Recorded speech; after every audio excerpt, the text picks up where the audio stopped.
Welcome to Kenton's videos. Enjoy the video.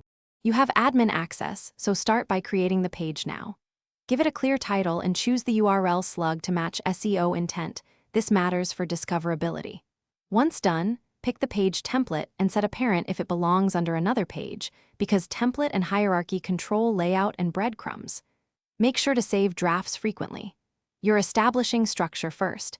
That reduces rework later and keeps navigation consistent across the site.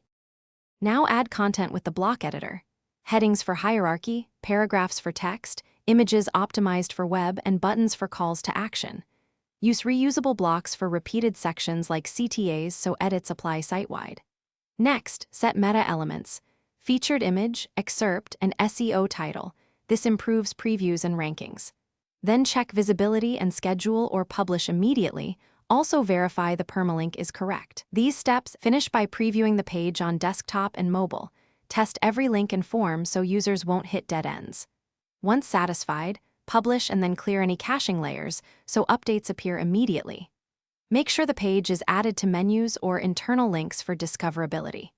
If things go wrong, like layout breaks or missing styling, disable recently added plugins or switch to a default theme to isolate the conflict. Revert to the saved draft if you need to restore content quickly.